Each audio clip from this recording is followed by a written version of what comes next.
ജീവമൊഴി കാൽവരിനാഥന്റെ സ്നേഹമൊഴി തിരുനിറത്താൽ ജീവനേകും യേശുനാഥന്റെ ജീവമൊഴി ജീവധാര ജീവധാര ജീവധാര.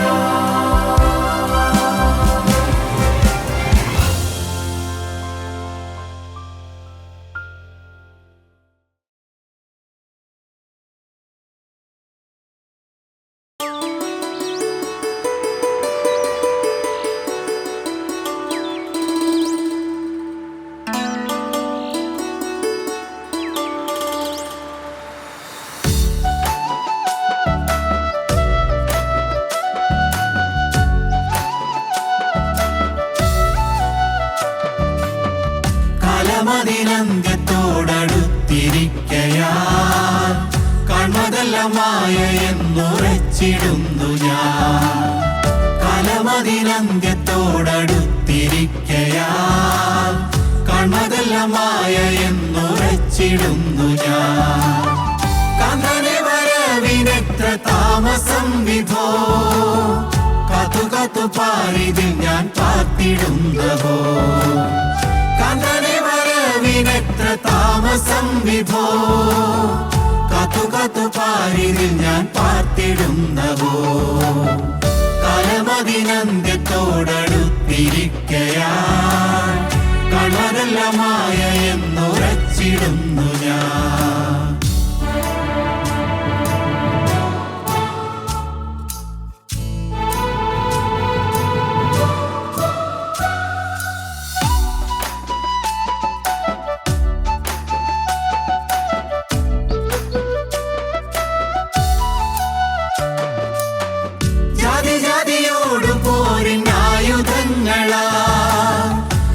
രാജ്യത്തോടെതിർത്തു തോൽപ്പിച്ചിടുന്നു.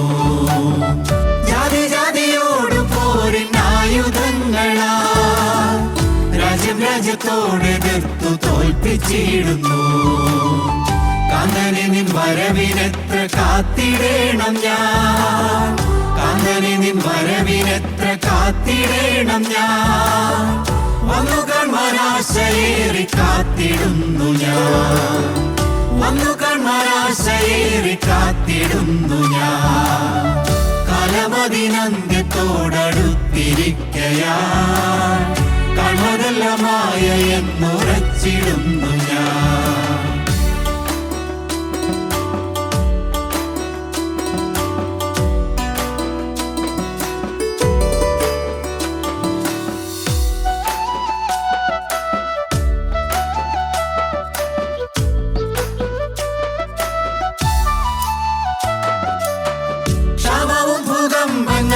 വർദ്ധിച്ചിടുന്നേ രോഗങ്ങളും പീഡകളും ഏറിടുന്നല്ലോ. ക്ഷാമവും ഭൂകമ്പങ്ങളും വർദ്ധിച്ചിടുന്നേ രോഗങ്ങളും പീഡകളും ഏറിടുന്നല്ലോ. കാന്തൻ തൻ വരവിൽ ലക്ഷ്യമെങ്ങും കാണുന്നേ. കാന്തൻ തൻ വരവിൽ ലക്ഷ്യമെങ്ങും കാണുന്നേ. വേഗം വന്ന് നാശ തീർത്തു ചേർത്തു കൊള്ളണേ.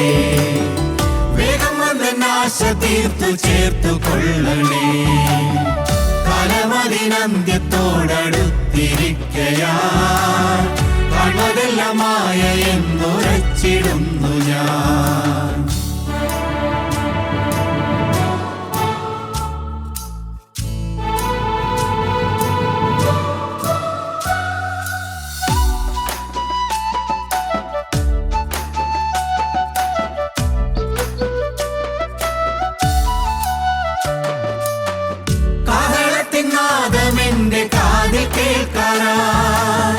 മധ്യവാനിൽ ദൂതരൊത്തു കാന്തൻ വരാറാ.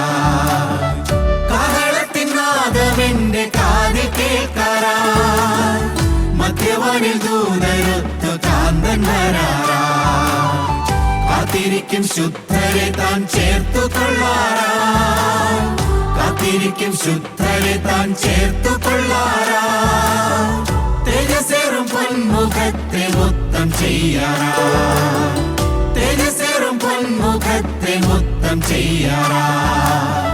കാലമതിനന്ത്യത്തോടടുത്തിരിക്കയാൽ കൺമതെല്ലാം മായയെന്നുറച്ചിടുന്നു ഞാൻ.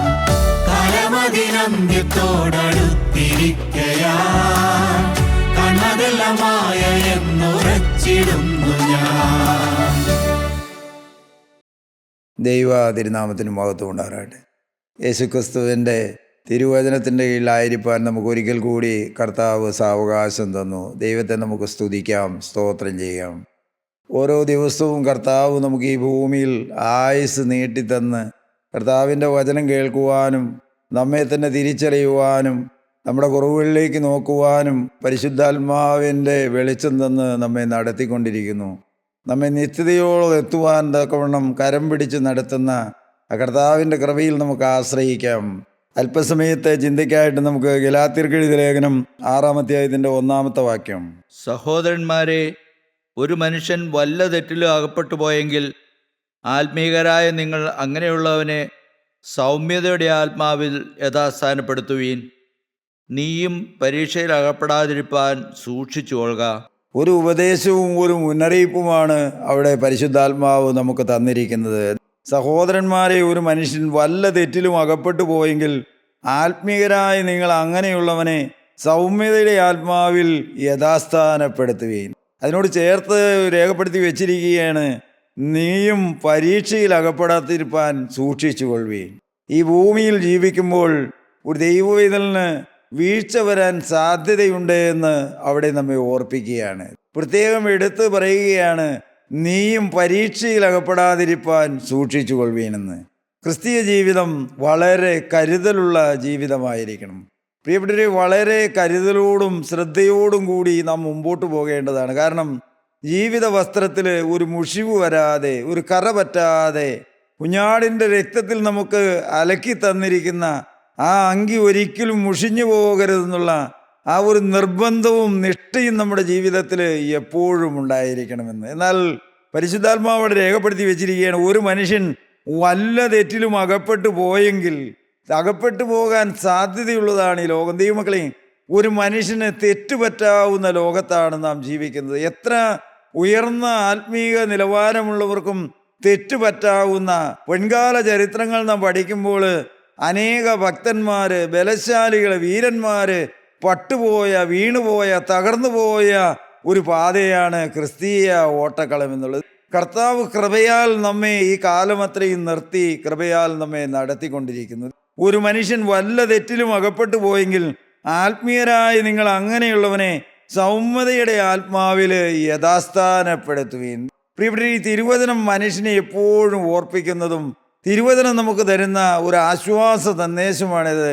വല്ല തെറ്റിലും അകപ്പെട്ടു പോയി എങ്കിൽ യഥാസ്ഥാനപ്പെടാൻ കഴിയുമെന്ന്, മടങ്ങി വരാൻ കഴിയുമെന്ന്. പ്രിയപ്പെട്ട, കർത്താവിൻ്റെ അരികിലേക്ക് പിന്നെയും മടങ്ങി വരാൻ കഴിയുമെന്ന്.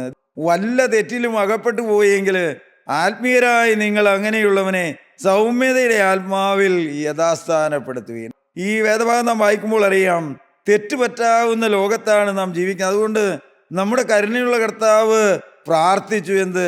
ദുഷ്ടന്റെ കയ്യിൽ അകപ്പെടാതെ വണ്ണം തൻ്റെ മക്കളെ കാത്തുകൊള്ളണമേ എന്ന്. ദുഷ്ടനായ പിശാചിൻ്റെ പരീക്ഷയിൽ അകപ്പെട്ട് തകർന്നു പോകാതെ തൻ്റെ മക്കളെ കാത്തുകൊള്ളണമേ എന്ന് യേശുക്രിസ്തു പ്രാർത്ഥിച്ച പ്രാർത്ഥനയാണെന്ത്?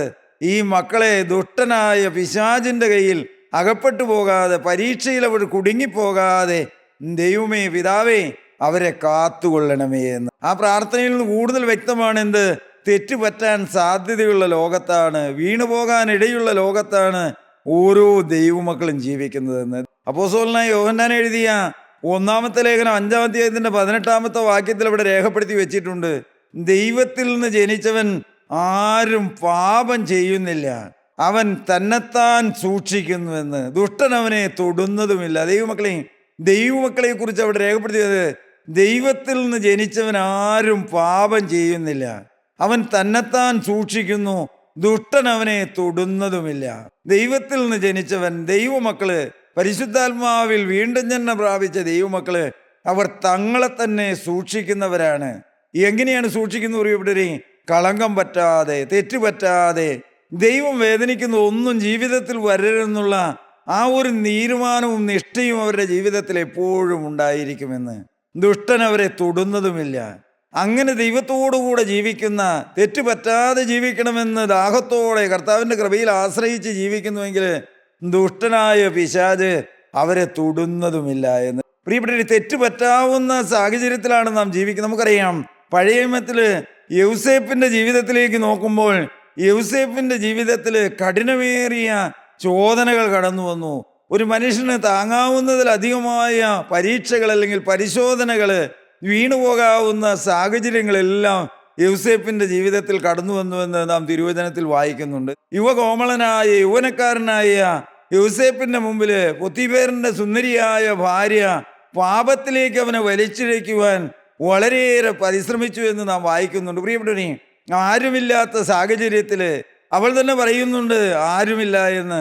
എല്ലാ സാഹചര്യങ്ങളും അനുകൂലമാണ്, ഒന്നും പ്രതികൂലമായിട്ട് കാണുന്നില്ല. എന്നാൽ ദൈവമക്കളെ, യൗസേപ്പ് നോക്കുമ്പോൾ ആ സാഹചര്യമെല്ലാം അനുകൂലമാണെങ്കിലും പൊത്തിഫേർ അവനെ നിർബന്ധിക്കുന്നുണ്ട്. പൊത്തിഫേറിൻ്റെ ഭാര്യ, എല്ലാം അനുകൂലമാണ്, ആരുമില്ല. എന്നാൽ ദൈവമക്കളെ, പൊത്തിഫേറിൻ്റെ ഭാര്യ കാണാത്ത, ആ സുന്ദരിയായ സ്ത്രീ കാണാത്ത, ഈ ലോകത്തിൽ ആരും കാണാത്ത, ഒരു മനുഷ്യൻ്റെ കണ്ണിലും പെടാത്ത ഒരാളെന്നെ കാണുന്നുണ്ട് എന്നുള്ള അദൃശ്യനായ ദൈവത്തിൻ്റെ കണ്ണിൻ മുമ്പിലാണ് എൻ്റെ ജീവിതമെന്നും എൻ്റെ ദൈവം വേദനിക്കുന്നതൊന്നും എൻ്റെ ജീവിതത്തിൽ വരരുതേ എന്നും നിർബന്ധമുള്ള യൗവനക്കാരനായിരുന്നു യൗസേപ്പ്. ദൈവമക്കളെ, അതുകൊണ്ടാണ് അവൻ ജയിച്ചത്. പൊത്തിഫേറിൻ്റെ കൊട്ടാരത്തിലെ സാഹചര്യങ്ങളോ സുന്ദരിയായ ഭാര്യയുടെ ആ പ്രലോഭനത്തിൻ്റെ വാക്കുകളോ എല്ലാം അനുകൂലമായിരുന്നെങ്കിൽ ദൈവമക്കളെ, ദൈവം അവന് അനുകൂലമായി നിൽക്കണമെങ്കിൽ തെറ്റുപറ്റാതെ നിൽക്കണമെന്ന് യൗസേപ്പിന് അറിയാമായിരുന്നു. ദൈവമക്കളെ, യൗസേപ്പ് കണ്ടത് നിത്യനായ ദൈവം എന്നെ കാണുന്നു എന്നാണ്, ദൈവം എന്നെ എപ്പോഴും നോക്കിക്കൊണ്ടിരിക്കുന്നുവെന്ന്. പ്രിയപ്പെട്ടവർ, ഒന്നുകൂടി എടുത്തു പറഞ്ഞാൽ ദൈവം എന്നെ സ്നേഹിക്കുന്നു എന്ന്. യൗസേപ്പിന്റെ ഹൃദയത്തിലും ദൈവത്തോടുള്ള സ്നേഹം കത്തി ജ്വലിച്ച് നിൽക്കുകയാണ് പ്രിയപ്പെട്ടവരെ. അതുകൊണ്ട് യൗസേപ്പിന് ആ ഹീനകരമായ അല്ലെങ്കിൽ വീണുപോകാവുന്ന ആ സാഹചര്യത്തെ ജയിക്കാൻ യൗസേപ്പിന് ഭാഗ്യം ലഭിച്ചു. ദൈവങ്ങളെ, തുടർന്ന് പലവിധമായ പ്രതികൂലങ്ങളും പരിഹാസങ്ങളും കാരാഗ്രഹവാസവും എല്ലാം യൗസേപ്പിന്റെ ജീവിതത്തിൽ വന്നുവെങ്കിലും ദൈവമക്കളെ, സ്വർഗം അവനെ കൺമണി പോലെ കാത്തുവെന്ന്. ദൈവമക്കളെ, നാം പഠിക്കേണ്ട ഒരു കാര്യമുണ്ട്. യൗസേപ്പ് തന്റെ ജീവിതത്തിൽ വന്ന പരീക്ഷകളെല്ലാം ജയിച്ച് മുന്നേറിയത് കൊണ്ട് ദൈവം അവനെ ഒരു ശുശ്രൂഷ ഏൽപ്പിക്കുവാൻ ഒരുക്കിക്കൊണ്ടിരിക്കുകയായിരുന്നു. ദൈവമക്കളെ, വീണുപോയിരുന്നുവെങ്കിലോ ഒരിക്കലും ആ ശുശ്രൂഷയ്ക്ക് യൗസേപ്പ് യോഗ്യനാകുകയില്ലായിരുന്നു. യൗസേപ്പ് പാപത്തിന്റെ സാഹചര്യത്തെ ജയിച്ചു. എന്തുകൊണ്ട്? എന്നെ സ്നേഹിക്കുന്ന, എന്നെ കാണുന്ന, തെറ്റുപറ്റാതെ ജീവിക്കണമെന്നുള്ള ആ യൗസേപ്പിന്റെ ജീവിതത്തിലെ നിഷ്ഠ. പ്രിയപ്പെട്ടവരെ, നമ്മുടെ ജീവിതത്തിലേക്ക് തിരിഞ്ഞു നോക്കണം. നമുക്ക് അങ്ങനെ ഒരു നിർബന്ധ ബുദ്ധിയുണ്ടോ? ഒരു നിഷ്ഠയുണ്ടോ? ഒരാഴമുള്ള തീരുമാനമുണ്ടോ? ദൈവമക്കളെ, കഴിഞ്ഞ കാലങ്ങളിൽ എന്തെല്ലാം തെറ്റൊക്കെ പറ്റിയതായിരിക്കും, വീഴ്ചകൾ വന്നതായിരിക്കും. എന്നാൽ ഇന്ന് ഞാൻ എൻ്റെ കർത്താവിനോട് കൂടെയാണെന്നും യേശു എന്നെ സ്നേഹിക്കുന്നുവെന്നും എൻ്റെ യേശു വേദനിക്കുന്നു ഒന്നും എൻ്റെ ജീവിതത്തിൽ ചിന്തയിലാകട്ടെ, പ്രവൃത്തിയിലാകട്ടെ, സംസാരത്തിലാകട്ടെ ഒന്നും വരരുതെന്നുള്ള ഒരു നിർബന്ധം നമുക്കുണ്ടോ പ്രിയപ്പെട്ടവരെ? ദൈവത്തിന് സ്തോത്രം. യൂസേഫിൻ്റെ ജീവിതത്തിൽ ആ നിഷ്ഠയുണ്ടായിരുന്നു, ആ നിർണയം ഉണ്ടായിരുന്നു പ്രിയപ്പെട്ടവരെ. അതുകൊണ്ട് യൂസേഫ് പാപത്തെ ജയിച്ചു. പ്രിയപ്പെട്ടവരെ, നാം മനസ്സിലാക്കേണ്ട ഒരു കാര്യമുണ്ട്. മനുഷ്യൻ്റെ സ്വന്തം ശക്തി കൊണ്ടോ മനുഷ്യൻ്റെ വിൽപ്പവർ കൊണ്ടോ ഒന്നും പാപത്തെ ജയിക്കാൻ കഴിയുകയില്ല. ദൈവമക്കളെ, പാപത്തെ നമുക്ക് ജയിക്കാൻ കഴിയണമെങ്കിൽ പാപത്തെ ജയിച്ച, പിശാചിനെ ജയിച്ച, മരണത്തെ ജയിച്ച യേശുക്രിസ്തുവിനെ നമ്മുടെ കർത്താവും രക്ഷിതാവുമായി നമ്മുടെ ഹൃദയത്തിൽ സ്വീകരിക്കണം. ദൈവമക്കളെ, യേശുക്രിസ്തു വസിക്കാത്ത ഒരു ഹൃദയത്തിനും പാപത്തിൻ്റെ മേൽ ജയം കിട്ടുകയില്ല. ചില കാലങ്ങളിലൊക്കെ ചിലപ്പോൾ നമുക്ക് നമ്മുടെ തീരുമാനം കൊണ്ട് പ്രവൃത്തിയിലെ പാപങ്ങളിലൊക്കെ പിടിച്ചു നിൽക്കാൻ കഴിയുന്നാൽ, ദൈവമക്കളെ, നമ്മുടെ ഹൃദയത്തിലേക്ക് നോക്കുമ്പോൾ നമുക്ക് സ്വസ്ഥത അനുഭവിക്കണമെങ്കിൽ, സമാധാനം അനുഭവിക്കണമെങ്കിൽ, നമുക്ക് പാപത്തിൻ്റെ മേൽ ജയം കിട്ടണമെങ്കിൽ പരിശുദ്ധാത്മാവ് നമ്മുടെ ഹൃദയത്തിൽ വസിക്കണം. പ്രിയപ്പെട്ടവരെ, തെറ്റുപറ്റാത്ത ഹൃദയത്തിൻ്റെ ഉടമകളായി ജീവിപ്പാൻ. ദൈവമക്കളെ, ഇന്ന് ചിലപ്പോൾ തെറ്റുണ്ടായിരിക്കാം, കുറവുകളുണ്ടായിരിക്കാം, ജീവിതത്തിലേക്ക് നോക്കുമ്പോൾ അനേക വീഴ്ചകളുണ്ടെന്ന് നിങ്ങളുടെ ഹൃദയം കുറ്റം വിധിക്കുന്നുണ്ടായിരിക്കാം. എന്നാൽ ദൈവമക്കളെ, നിങ്ങൾ എത്ര പേര് പ്രാർത്ഥിക്കുന്നുണ്ട്, കർത്താവേ, തെറ്റുപറ്റാത്ത, വീഴ്ച പിണയാത്ത, ആത്മീയമായ ഒരു ഉയർന്ന നിലവാരത്തിലേക്ക് എന്നെ കരം പിടിച്ച് നടത്തണമേ എന്ന്. പ്രിയപ്പെട്ടവരെ, കർത്താവായ യേശു ക്രിസ്തു പത്രോസിനെയും യോഹന്നാനെയും യാക്കോബിനെയും കൂട്ടി ആ ഉയർന്ന മലയിലേക്ക് കയറിപ്പോയി. ദൈവമക്കളെ, അവിടെ ഇരുന്നപ്പോഴാണ് അവർ അന്നുവരെയും കണ്ടിട്ടില്ലാത്ത സ്വർഗത്തിന്റെ തേജസ് കണ്ടത്, സ്വർഗത്തിന്റെ ശബ്ദം കേട്ടത്. ദൈവമക്കളെ, നാം കൊതിക്കണം, കർത്താവേ, ഈ താണ ആത്മീയ നിലവാരത്തിൽ നിന്ന് ഞങ്ങളെ ഒന്ന് ഉയർത്തണമേ എന്ന്. നിന്റെ ആത്മാവ് സ്ഥിരമായി വസിക്കുന്ന ഒരു ഹൃദയം ഞങ്ങൾക്ക് തരണമേ എന്ന്. ദൈവമക്കളെ, സ്വർഗത്തിലെ ദൈവം ആശയോടെ നോക്കിക്കൊണ്ടിരിക്കുകയാണ്. എന്ത്? ആർക്കെങ്കിലും കൃപ വേണമോ? ആർക്കെങ്കിലും കൃപ ആവശ്യമുണ്ടോ? ആരുടെ മേലാണ് എൻ്റെ കൃപ പകരേണ്ടത്? ആരുടെ മേലാണ് എൻ്റെ പരിശുദ്ധാത്മാവിനെ അയക്കേണ്ടത്? ആരിൽ ഇറങ്ങി നിന്നാണ് എൻ്റെ വേല നടത്തേണ്ടതെന്ന്? സഹോദരന്മാരെ, ഒരു മനുഷ്യൻ വല്ല തെറ്റിലും അകപ്പെട്ടു പോയെങ്കിൽ ആത്മീയരായ നിങ്ങൾ അങ്ങനെയുള്ളവനെ സൗമ്യതയുടെ ആത്മാവിൽ യഥാസ്ഥാനപ്പെടുത്തുവിൻ. നീയും പരീക്ഷയിൽ അകപ്പെടാതിരിപ്പാൻ സൂക്ഷിച്ചുകൊള്ളുവിൻ. ദൈവമക്കളെ, യൗസേപ്പ് പാപത്തെ ജയിച്ചു. എന്നാൽ പ്രിയപ്പെട്ട പഴയ നിയമത്തിൽ നാം വായിക്കുമ്പോൾ ദാവീദ് പാപ സാഹചര്യം വന്നപ്പോൾ ദാവീദ് വീണുപോയി. നമുക്കറിയാം, പ്രിയപ്പെട്ട സാഹചര്യത്തെ ജയിക്കാൻ ദാവീദിന് കഴിഞ്ഞില്ല. ദാവീദ് ലോകത്തില് പലവിധമായ പ്രശ്നങ്ങളുടെ മേലെല്ലാം ജയം നേടിയവനായിരുന്നു. മല്ലനായ ആ ഗോലിയാത്തിന്റെ മുമ്പിൽ നിന്നപ്പോൾ ദാവീദ് പറഞ്ഞതാണ്, ഞാൻ സിംഹത്തെ കൊന്നിട്ടുണ്ട്, ഞാൻ കരടിയെ കൊന്നിട്ടുണ്ട്, ഞാൻ അപ്പൻ്റെ ആടുകളെ നോക്കിക്കൊണ്ടിരുന്നപ്പോൾ എനിക്ക് ഭയമില്ലായിരുന്നു, ഞാനൊരു ജയാളിയായിരുന്നു എന്ന്. ദൈവമക്കളെ, എന്നാൽ നാം മനസ്സിലാക്കേണ്ട ഒരു കാര്യമുണ്ട്. എല്ലാ സാഹചര്യങ്ങളും അനുകൂലമായപ്പോൾ, ദാവീദ് കൊട്ടാരത്തിലേറിയപ്പോൾ, പ്രിയപ്പെട്ടവരെ, ദാവീദിന്റെ ഹൃദയം പാപത്തിലേക്ക് പോയി. ദാവീദ്, പ്രിയപ്പെട്ടവരെ, ഒരിക്കലും ചെയ്യരുതാത്ത കഠോരമായ പാപപ്രവൃത്തിയിൽ ദാവീദ് വീണുപോയി. നമുക്കെല്ലാവർക്കും അറിയാവുന്നതാണ്. പ്രിയപ്പെട്ടവരെ, എന്നാൽ നാം മനസ്സിലാക്കണം, ആ ദാവീദിന്റെ അരികിലേക്ക് ദൈവം തൻ്റെ പ്രവാചകനെ അയക്കുകയാണ്. എന്തിന്? അവനെ ഒന്ന് യഥാസ്ഥാനപ്പെടുത്താമോ എന്നറിയാൻ, അവനൊന്ന് മടങ്ങി വരുമോ എന്നറിയാൻ, അവന് പാപബോധം ലഭിക്കുമോ എന്നറിയാൻ, അവൻ അനുദപിക്കുമോ എന്നറിയാൻ. ദൈവമക്കളെ, നാം മനസ്സിലാക്കണം, പാപം ചെയ്തു പോയ ദാവീദ് നശിച്ചു പോകാനല്ല ദൈവം ആഗ്രഹിച്ചു. പിന്നെയോ അവൻ മടങ്ങി വന്ന് അവൻ ഇനിയും കൃപ പ്രാപിച്ച് യഥാസ്ഥാനപ്പെടണമെന്ന് ആഗ്രഹിക്കുന്ന ഒരു ദൈവമുണ്ട്. ദൈവമക്കളെ, ഞാൻ നിങ്ങളോട് പറയട്ടെ, ഈ ഭൂമിയിൽ ഞാനും നിങ്ങൾ വീണു പോകുമ്പോൾ നാം തകർന്നു പോകട്ടെ എന്ന്, വീണു പോകട്ടെ എന്ന്, അവൻ നശിച്ചു പോകട്ടെ എന്ന് ആഗ്രഹിക്കുന്നവരല്ല. പിന്നെയോ നമ്മെ പിന്നെയും യഥാസ്ഥാനപ്പെടുത്തുവാൻ, മടക്കി വരുത്തുവാൻ, ഇനിയും നിന്റെ മേൽ കൃപ പകരുവാൻ, നിന്റെ മേൽ പരിശുദ്ധാത്മാവിനെ അയക്കുവാൻ, ഇനിയും നിന്നെ ശുശ്രൂഷ ഏൽപ്പിക്കുവാൻ ആശയോടെ നിൽക്കുന്നൊരു ദൈവമുണ്ട്. പ്രിയപ്പെട്ടവരെ, ആദാം പ്രവാചകൻ ദാവീദിന്റെ അടുക്കൽ ചെന്നു. ദാവീദിന്റെ അടുക്കൽ ചെന്നതുപോലെ ഞാൻ പലപ്പോഴും ചിന്തിക്കാറുണ്ട്, നീ ഇന്ന പാപം ചെയ്തില്ലേ എന്നൊന്നും ദാവീദിനോട് ചെന്നപാടെ പരിശുദ്ധാത്മാവ് ചോദിക്കുന്നില്ല. ദൈവമക്കളെ, ഒരു ചെറിയ കഥ പറഞ്ഞ് ദാവീദിനെ ആ പാപത്തെക്കുറിച്ച് ഓർമ്മ വരുത്തുകയാണ്. ആ കഥ പറയുമ്പോഴൊന്നും ദാവീദിന് വലിയ കുറ്റബോധമൊന്നും വന്നില്ല.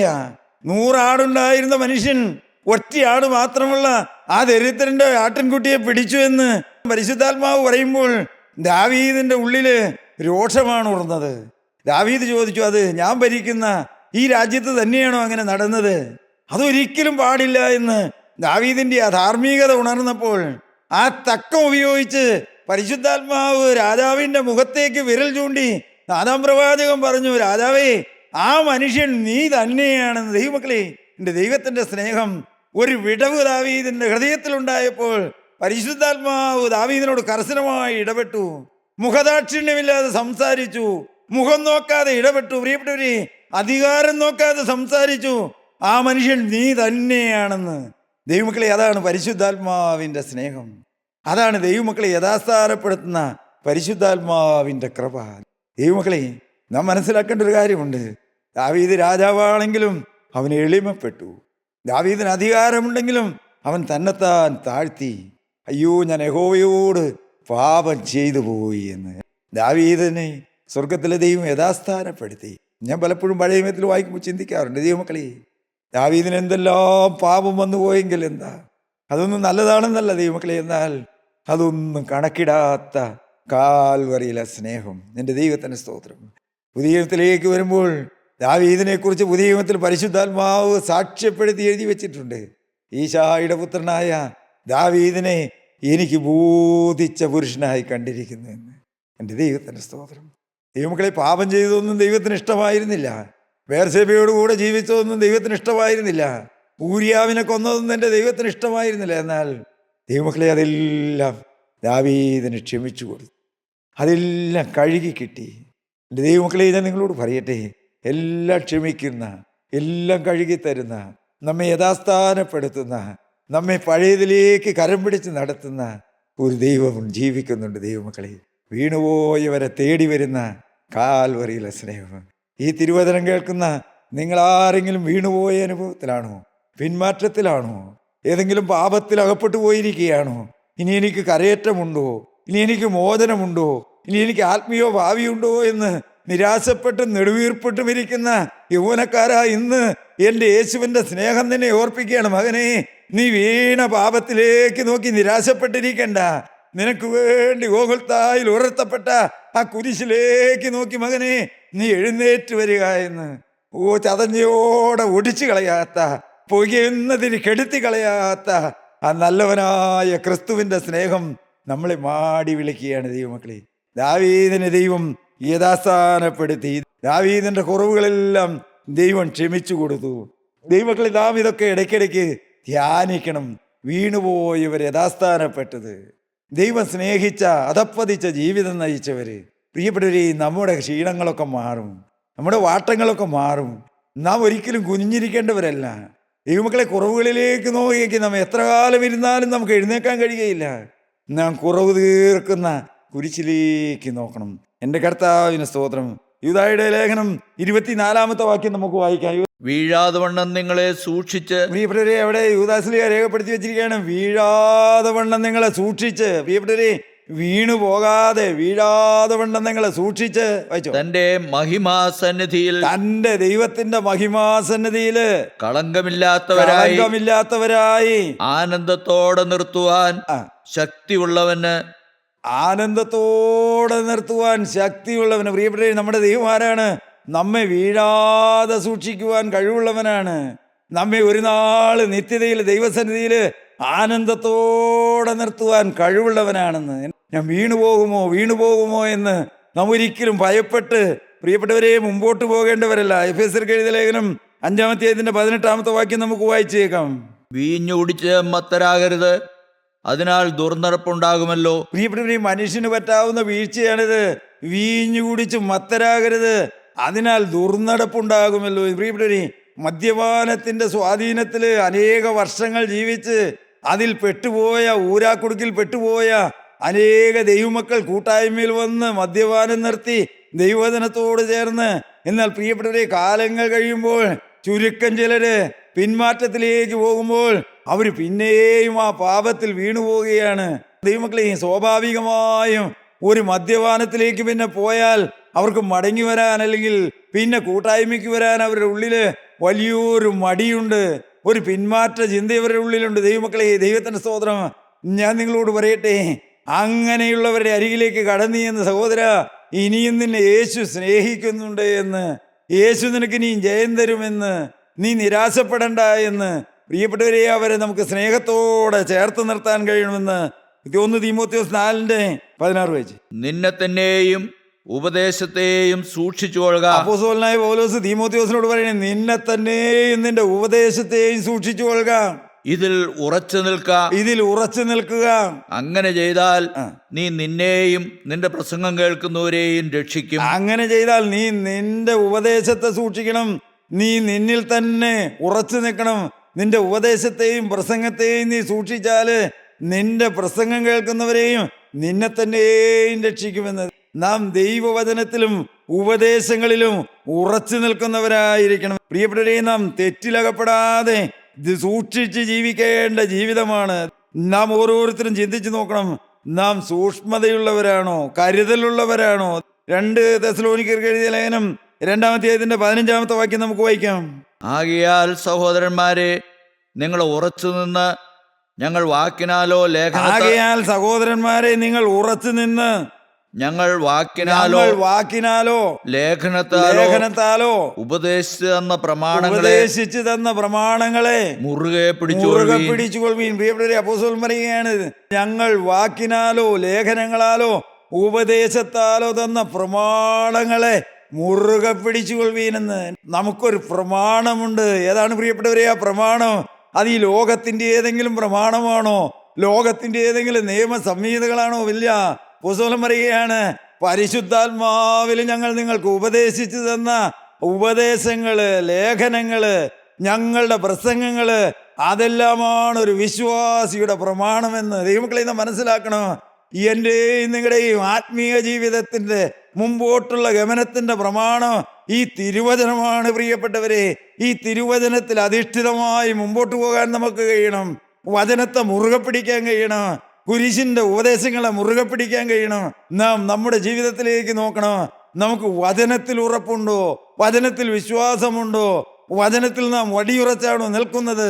ഈ വചനത്തിൽ എന്തു പറഞ്ഞിരിക്കുന്നോ അത് 100% വിശ്വസിക്കാൻ കഴിഞ്ഞില്ലെങ്കിൽ നമുക്ക് ആത്മീയ ജീവിതം നയിക്കാൻ കഴിയില്ല പ്രിയപ്പെട്ടവരെ. അപ്പോസ്തലനായ യോഹന്നാൻ പറയും, നാം പാപങ്ങളെ ഏറ്റുപറയുന്നുവെങ്കിൽ അവൻ നമ്മോട് പാപങ്ങളെ ക്ഷമിച്ച് സകല അനീതിയും പോക്കി നമ്മെ ശുദ്ധീകരിപ്പാൻ തക്കവണ്ണം നീതിമാനും വിശ്വസ്തനുമാകുന്നു എന്ന്. എത്ര പേരുടെ ഉള്ളിൽ ആ ഉറപ്പ് കിട്ടിയിട്ടുണ്ട് പ്രിയപ്പെട്ടവരെ, ആ ധൈര്യം കിട്ടിയിട്ടുണ്ട്. ഞാൻ ഏറ്റുപറഞ്ഞുപേക്ഷിച്ച എൻ്റെ കഴിഞ്ഞ കാലങ്ങളെല്ലാം ക്ഷമിച്ചു കിട്ടിയെന്ന്. ആ ഉറപ്പില്ലാത്തതുകൊണ്ട് അനേകർക്കിന്ന് ധൈര്യമില്ല, ആത്മീയ ജീവിതത്തിൽ മുന്നേറാൻ കഴിയുന്നില്ല. ദൈവമക്കളെ, യേശുക്രിസ്തുവിൻ്റെ വചനം നാം 100% വിശ്വസിക്കണം. ഞാൻ ഏറ്റുപറഞ്ഞുപേക്ഷിച്ച് ഇനി ഒരിക്കലും എൻ്റെ ജീവിതത്തിൽ വരില്ലെന്ന് കർത്താവിനോട് വാക്ക് പറഞ്ഞ സകല പാപങ്ങളും കഴുകി കിട്ടിയിട്ടുണ്ട് ദൈവമക്കളെ. അതിൻ്റെ സമാധാനം നിങ്ങൾക്കുണ്ടോ? അതിൻ്റെ സ്വസ്ഥത നിങ്ങൾ അനുഭവിക്കുന്നുണ്ടോ? നമ്മുടെ പാപങ്ങളെല്ലാം ക്ഷമിക്കുന്നവനാണ് കർത്താവായ യേശുക്രിസ്തു. നാം എപ്പോഴും വചനമാകുന്ന അടിസ്ഥാനത്തിൽ, ആ പ്രമാണത്തിൽ ലേഖനങ്ങൾ, ഉപദേശങ്ങൾ, പ്രസംഗങ്ങൾ അതിലെല്ലാം അടിയുറച്ച് നിൽക്കണം പ്രിയപ്പെട്ടവരെ. ഈ അടുത്ത കാലത്ത് ഞങ്ങളുടെ കൂട്ടായ്മയിൽ വന്ന ഒരു ചെറുപ്പക്കാരനോട് പറയുകയുണ്ടായി, സഹോദര, നിനക്ക് പിന്മാറ്റം വന്നു, നീ കൂട്ടായ്മ വിട്ടുപോയി, നിനക്ക് അനേക കുറവുകളൊക്കെ വന്നു, അതൊന്നും ദൈവം കണക്കിടുകയില്ല. എപ്പോൾ നീ മടങ്ങി വന്നാൽ. എൻ്റെ പ്രിയപ്പെട്ടവരെ, ഞാൻ നിങ്ങളോട് പറയട്ടെ, വീണുപോയവരെ കാണുമ്പോൾ, പിന്മാറ്റക്കാരെ കാണുമ്പോൾ, സഹോദര, നിന്നെ യേശു സ്നേഹിക്കുന്നു എന്ന് പറയാൻ, നിന്നെ കരുതുന്നൊരു കർത്താവുണ്ടെന്ന് പറയാൻ, നീ മടങ്ങി വന്നാൽ നിന്നെ യഥാസ്ഥാനപ്പെടുന്നൊരു ദൈവമുണ്ടെന്ന് പറയാൻ. ദൈവമക്കളെ, ഞാൻ ചോദിക്കട്ടെ, ഒരു പിന്മാറ്റക്കാരൻ മടങ്ങി വന്നാൽ നിങ്ങൾ എത്ര പേരവനെ സ്നേഹിക്കും? നിങ്ങൾ എത്ര പേരവൻ്റെ മുഖത്ത് നോക്കും? അവനോടൊരു നല്ല വാക്ക് പറയാൻ. സഹോദര, ഭയപ്പെടണ്ട, നിരാശപ്പെടണ്ട. പിന്മാറ്റം സാരമില്ല എന്നല്ല പ്രിയപ്പെട്ടവരെ, പിന്നെയോ അതെല്ലാം ക്ഷമിക്കുന്ന ഒരു ദൈവമുണ്ടെന്ന് പറയാൻ. ദൈവമക്കളെ, ഒരു പിന്മാറ്റക്കാരനായ സഹോദരനെ പലപ്പോഴും കാണുമ്പോൾ ഞാൻ പറയാറുണ്ട്, സഹോദര, കഴിഞ്ഞതെല്ലാം കഴിഞ്ഞു, പിന്മാറ്റങ്ങൾ പലവട്ടം വന്നു, അതെല്ലാം പഴയ കാലങ്ങൾ. ഇനി ഒരു പുതിയ സമർപ്പണം എടുക്കണം, പുതിയ തീരുമാനത്തിലേക്ക് വരണം. യേശു ഇന്നും ജീവിക്കുന്നുണ്ട്, യേശു നിന്നെ സ്നേഹിക്കുന്നുണ്ട്. ദൈവമക്കളെ, നമുക്ക് വീണുപോയവരെ എഴുന്നേൽപ്പിക്കാനും യഥാസ്ഥാനപ്പെടുത്താനും കഴിയണം. നാം കർത്താവിൻ്റെ പ്രമാണങ്ങളിൽ മുറുകെ പിടിക്കുന്നവരായിരിക്കണം. ദൈവമക്കളെ, നാം ഉപദേശങ്ങളെ മുറുകെ പിടിക്കണം. 10-25 പേരിരുന്ന കൂട്ടായ്മയിൽ ഞാൻ പറയുകയുണ്ടായി, ഈ ഇരിക്കുന്ന ഞങ്ങളെല്ലാം മനുഷ്യരാണ്. കൂട്ടായ്മയിൽ പ്രസംഗിക്കുന്ന ദൈവമക്കളൊക്കെയും മനുഷ്യരാണ്. എത്ര ആത്മീയ ശുശ്രൂഷയുടെ നേതൃസ്ഥാനത്ത് നിൽക്കുന്നവരാണെങ്കിലും അവരെല്ലാം മനുഷ്യരാണ്, ബലഹീനതകളുള്ളവരാണ്. ഞാൻ അവന് പറഞ്ഞു കൊടുത്തു, എന്ത്, ഇവരെ ആരെയും നോക്കണ്ട, നോക്കാനൊരിടമേ ഉള്ളൂ. എന്ത്, വിശ്വാസത്തിൻ്റെ നായകനും പൂർത്തി വരുത്തുന്നവനുമായ യേശുവിനെ നോക്കണം. ദൈവമക്കളെ, എനിക്ക് വേണ്ടി കുരിശിൽ മരിച്ചത് അവനാ, നിനക്ക് വേണ്ടി കുരിശിൽ മരിച്ചത് അവനാ, എനിക്ക് വേണ്ടി രക്തം ചിന്തിയത് അവനാ. ആ രക്തം ചിന്തിയ കർത്താവിനെ നാം മുറുകെ പിടിക്കണം. ഒരു വാക്യം കൂടെ നമുക്ക് വായിക്കാം. എബ്രായർക്ക് എഴുതിയ ലേഖനം 8-ാം അധ്യായത്തിന്റെ 9-ാമത്തെ വാക്യം നമുക്ക് വായിക്കാം. ഞാൻ അവരുടെ പിതാക്കന്മാരെ കൈക്ക് പിടിച്ച് മിസ്രൈം ദേശത്ത് നിന്ന് കൊണ്ടുവന്ന നാളിൽ. ഇസ്രായേലിന്റെ ചരിത്രത്തോട് ചേർത്താണ് പറഞ്ഞത്, ഞാൻ അവരുടെ പിതാക്കന്മാരെ കൈക്ക് പിടിച്ച് മിസ്രൈമിൽ നിന്ന് കൊണ്ടുവന്നു. വായിച്ചോ. ഞാൻ അവരോട് ചെയ്ത നിയമം പോലെ അല്ല, അവർ എൻ്റെ നിയമത്തിൽ നിലനിന്നില്ല. പ്രിയപ്പെട്ടവരെ, എന്നാൽ പരിശുദ്ധാത്മാവ് പുതിയ നിയമത്തിൽ വേദനയോട് എഴുതി വെച്ചിരിക്കുകയാണ്, ഞാൻ അവരോട് നിയമം ചെയ്തിരുന്നു, ആ നിയമം പോലെയല്ല, അവർ എൻ്റെ നിയമത്തിൽ നിലനിന്നില്ല. ഞാൻ അവരെ ആദരിച്ചതുമില്ല. മക്കളെ, നിങ്ങൾ കേട്ടോ, അവർ എൻ്റെ നിയമത്തിൽ നിലനിന്നില്ല, ഞാൻ അവരെ ആദരിച്ചതുമില്ല. ദൈവം ആദരിച്ച് അത്ഭുതങ്ങളുടെയും അടയാളങ്ങളുടെയും വഴിയിലൂടെ മിസ്രയീമിൽ നിന്ന് കരം പിടിച്ച് കൊണ്ടുവന്നാണെന്നാൽ ദൈവം വേദനയോട് പറയുകയാണ്, അവരെൻ്റെ നിയമത്തിൽ നിലനിന്നില്ല, അവരെൻ്റെ പ്രമാണത്തിൽ നിലനിന്നില്ല, അതുകൊണ്ട് ഞാൻ അവരെ ആദരിച്ചതുമില്ല. നമ്മുടെ കണ്ണുകൾ ഒരു നിമിഷം അടച്ച് ആ കുരിശിലേക്കൊന്ന് നോക്കി സഹോദര. ലോകത്തിലെ പലതും കണ്ട്, കൂട്ടായ്മകളിലെ പലതും കണ്ട്, അനേക ദൈവമക്കളിലേക്ക് നോക്കി, അനേകരുടെ ഉപദേശം കേട്ട് ഹൃദയം തണുത്തുപോയിരിക്കുന്ന, ഹൃദയം മരവിച്ചിരിക്കുന്ന പിന്മാറ്റക്കാരനായിരിക്കുന്ന എൻ്റെ സഹോദര, കാൽവറിയിലെ സ്നേഹം ഇന്ന് നിന്റെ പിന്നാലെ നിൽക്കുകയാണ് മകനെ. നിന്നെ മടക്കി കൊണ്ടുവരുവാൻ, നിന്നെ കാൽവറിയിലെ സ്നേഹത്തിൻ്റെ അരിയിലേക്ക് കൊണ്ടുവരുവാൻ, നിനക്കിനിയും പുതുജീവൻ തരുവാൻ, നിന്റെ മേൽ ആത്മാവിനെ പകരുവാൻ. ദൈവമക്കളെ, നിങ്ങൾക്ക് ആർക്ക് ആശയുണ്ട്? കർത്താവേ, എന്നെ യഥാസ്ഥാനപ്പെടുത്തണമേ എന്ന് 80-ാം സങ്കീർത്തനത്തിൽ പ്രാർത്ഥിക്കുന്നുണ്ട്. സൈന്യങ്ങളുടെ ദൈവമായ യഹോവേ, ഞങ്ങളെ യഥാസ്ഥാനപ്പെടുത്തണമേ എന്ന്. വീണുപോയവര്, വല്ല തെറ്റിലും അകപ്പെട്ടു പോയവര്, വല്ല പാപത്തിലും അകപ്പെട്ടു പോയവര് ആരെങ്കിലും ഈ തിരുവചനം കേൾക്കുന്നെങ്കിൽ ദൈവമക്കളെ, നിങ്ങളൊന്ന് പ്രാർത്ഥിച്ചേ. കർത്താവേ, എന്നെ മടക്കി വരുത്തണമേ, എന്നെ യഥാസ്ഥാനപ്പെടുത്തണമേ. ദൈവത്തിന് നാമം മഹത്വപ്പെടുമാറാകട്ടെ.